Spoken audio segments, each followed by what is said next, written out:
जी अस्सलाम वालेकुम। आज की वीडियो में हम डिस्कस करेंगे, अगर आप एक ही दिन में फाइलर होना चाह रहे हैं और आप 31 अक्टूबर 2024 जो करंट टैक्स ईयर की लास्ट डेट है उस डेट तक का वेट नहीं कर सकते, विद इन 24 आवर्स आप खुद को फाइलर करना चाह रहे हैं, तो उसके लिए आपको ये वीडियो एंड तक देखनी होगी। एक मेथड हम लोग डिस्कस करेंगे जिसके थ्रू आप विद इन 24 आवर्स फाइलर हो सकते हैं। तो स्टार्ट करते हैं जी वीडियो को। आपने सबसे पहले आपने e.fbr.gov.p के इस वेबसाइट के ऊपर आपने लॉग इन करना है।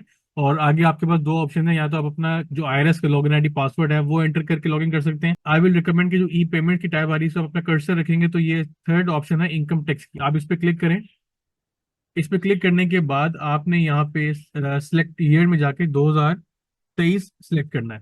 अब 2023 सिलेक्ट करने की रीजन ये है कि अभी जो करंट एटीएल चल रही है, फाइनल लिस्ट एफबीआर की चल रही है, वो 2023 टैक्स ईयर के बेसिस के ऊपर चल रही है। 2024 टैक्स ईयर की अभी ड्यू डेट आने में 8-10 दिन पड़े हैं। और उसके बाद 1 नवंबर को एक नई एटीएल जनरेट होगी जो कि 2024 की बेसिस के ऊपर होगी। और उसके उसमें फिर उन लोगों का नाम होगा जिन्होंने 2024 के return within due date file की होगी। लेकिन कुछ लोग ऐसे होते हैं जिनकी रिक्वायरमेंट है कि विद इन 24 आवर्स उसको रजिस्टर करें और उसके साथ साथ एफबीआर की फाइनल लिस्ट में अपना नाम लेके आ जाए। उसके लिए आपको टैक्स ईयर 2023 सेलेक्ट करना है और इसके बाद एनटीएन या एफटीएन या सीएनआईसी जो भी आपका रेलिवेंट पर्टिकुलर्स हैं वो आपने क्राइटेरिया सेलेक्ट करना है।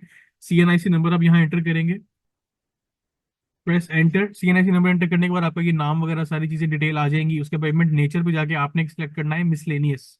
इस पर आप क्लिक करेंगे, पेज रीलोड होगा। इसके बाद पेमेंट सेक्शन जो आ रहा है इसमें आपने जाके सर्च करना है surcharge for ATL. Surcharge for ATL पे आप क्लिक करेंगे। उसके बाद जाके आपका यहाँ पे ऊपर देखें मैसेज भी जनरेट हो गया, creation of PSID under this payment section is only allowed for tax year 2023। 2024 के लिए भी एटीएल सरचार्ज ओपन नहीं हुआ। उसकी रीजन ये है कि सरचार्ज पे होता है आफ्टर ड्यू डेट। अभी 2024 की ड्यू डेट 31 अक्टूबर है और उसके बाद 1 नवंबर से जो लोग रिटर्न फाइल करेंगे 2024 की, उन लोगों को फाइलर होने के लिए सरचार्ज साथ पे करना पड़ेगा। लेकिन अभी आज के दिन में अगर आप फाइलर होना चाह रहे हैं तो फिर आपको 2023 का चालान पे करना है, सरचार्ज पे करना है। उसका ये मेथड है, टैक्सी सेलेक्ट किया, पेमेंट सेक्शन सेलेक्ट किया, एटीएल सरचार्ज सिलेक्शन के बाद उसके बाद आपने यहाँ पे इंडिविजुअल अगर आप हैं तो आपने 1,000 रुपया यहाँ पे एंटर कर देना है। 1,000 जब एंटर करेंगे, साइड पे आप क्लिक करेंगे तो ये ऑटोमेटिकली इंग्लिश ट्रांसलेशन अमाउंट्स इन वर्ड जो है वो ऑटोमेटिकली लिखी हुई आ जाएगी। सेम यही अमाउंट 1,000 आपने यहाँ पे कॉपी कर देनी है।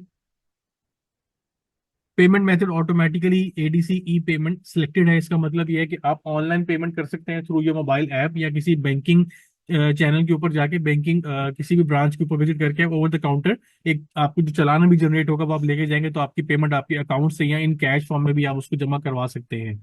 इसके बाद आप क्या करेंगे, अपना ईमेल एड्रेस यहाँ मेंशन करेंगे। ये वो ईमेल एड्रेस होगा जिसके ऊपर आपको ये चालान की कॉपी रिसीव होगी। उसके बाद जब आप इसकी पेमेंट कर देंगे तो आपको सीपीआर भी रिसीव हो जाएगा। CPR basic computerise payment receipt होगी जिसके अंदर आपका जो एटीएल की पेमेंट है वो उसका कंफर्मेशन एक आईडी होगी और उसके अगेंस्ट फिर आपका नाम विद 24 आवर्स एटीएल में एक्टिव टैक्स पेड लिस्ट के अंदर आ जाएगा। लेकिन वो टैक्स ईयर 2023 के बेसिस पे ऊपर होगा, 2024 का भी ड्यू डेट नहीं आई, इसलिए उसका भी एटीएल जनरेट नहीं होगा।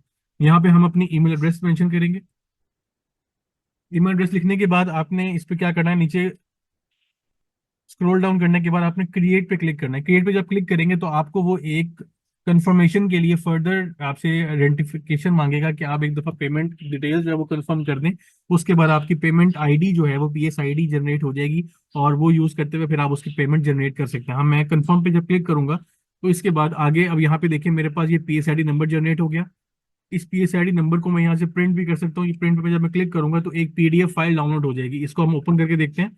आप यहाँ पे एडीसी ई पेमेंट चला 1,000 रुपीज पे करेंगे तो आपका जो एक एटीएल का सरचार्ज है वो पे हो जाएगा। पे होने के बाद आपको जो आपने ईमेल एड्रेस प्रोवाइड किया है उस पे एक सीपीआर रिसीव होगा, पीडीएफ कॉपी। वो जब आपको रिसीव हो जाएगा तो उसका मतलब यह है कि उसकी पेमेंट जनरेशन के फौरन बाद ही आपका कुछ टाइम, कुछ घंटों बाद आपका नाम एटीएल लिस्ट में आ जाएगा। जब आप एटीएल लिस्ट में अपना नाम सर्च करेंगे तो आप फाइलर आ रहे होंगे।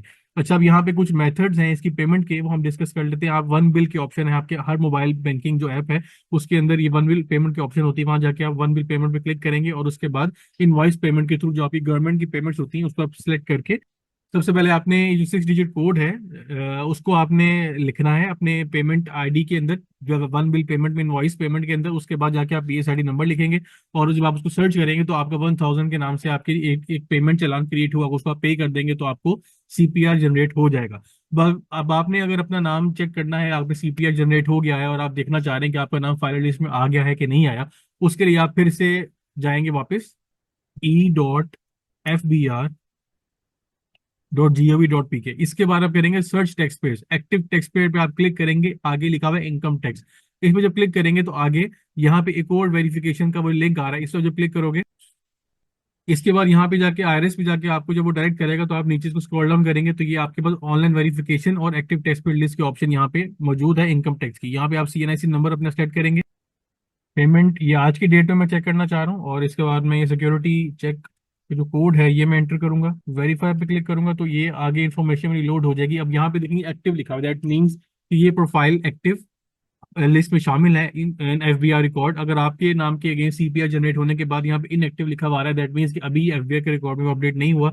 विद इन 24 आवर्स अपडेट हो जाते हैं, 24 hours is the maximum time, usually 1 hour या 2 आवर के अंदर अपडेट हो जाता है जब आपकी सीपीआर जनरेट हो जाए। तो जैसे सीपीआर जनरेट होता है आप अपनी जो आईआरएस के ऊपर जाके सीएनआईसी नंबर डाल के चेक कर सकते हैं आफ्टर एवरी 2 to 3 आवर्स, तो आपका नाम यहाँ पे एक्टिव में स्टेटस में आ जाएगा। तो ये एक मेथड था कि आप अपने आप को विद इन 24 आवर्स किस तरह फाइल कर सकते हैं। अगर आप 31 अक्टूबर जो कि ड्यू डेट है टैक्स ईयर 2024 की, वो उस डेट तक का वेट नहीं करना चाह रहे, तो विद इन 24 आवर्स आप 1,000 रुपये जमा करवाएं एटीएल सरचार्ज, और आप अपने आप को फाइनल लिस्ट में ऐड कर सकते हैं। इंशाल्लाह नेक्स्ट वीडियो में नए टॉपिक के ऊपर डिस्कशन होगी। अपने ख्याल रखिएगा। अल्लाह हाफिज।